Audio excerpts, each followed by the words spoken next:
চোখের পলকে কেমন জানি দিন সন্ধ্যা হয়ে যাচ্ছে, বুঝে ওঠার আগে কেমন জানি শনি রবি সোম শেষ হয়ে বৃহস্পতিবার রাত এসে শুক্রবারে জুমার প্রস্তুতি হয়ে যাচ্ছে। কেমন জানি কল্পনা করার আগেই সেই মাসগুলা বিদায় নিচ্ছে।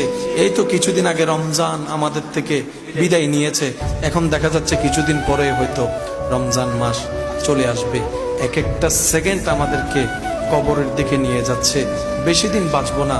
এই পৃথিবীতে কত চেহারা ছিল, এখন দেখা যাচ্ছে না, সবাই চলে গিয়েছে মাটির নিচে, কারো আর দেখা হওয়ার সুযোগ নাই। আল্লাহ চাহে তো হয়তো হাসরের ময়দানে দেখা হবে, দুনিয়াতে আর দেখা হওয়ার সুযোগ নাই। বাঁচবো আর কয়দিন, থাকেন না নিজে ভালো, অন্যকে একটু ভালো রাখেন।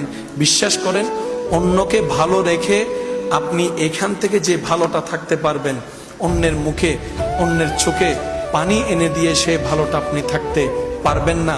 হয়তো জিত করে আপনি সাময়িক একটা জিতের আনন্দ আপনি হয়তো নিতে পারবেন, কিন্তু বিশ্বাস করেন, আপনার ভিতরে যদি বিন্দু পরিমাণ মনুষ্যত্ব থাকে, আপনি কারো উপর জুলুম করে কাউকে কষ্ট দিয়ে আপনি শান্তিতে রাত্রে ঘুমাতে পারবেন না। আপনার মনুষ্যত্ববোধ আপনাকে বারবার জাগিয়ে তুলবে। কথা বলেন ঠিক কিনা? মনুষ্যত্ববোধ যার কাছে থাকবে, সে কখনো আরেকজনকে অন্যায়ভাবে কষ্ট দিয়ে ঘুমাতে পারবে না।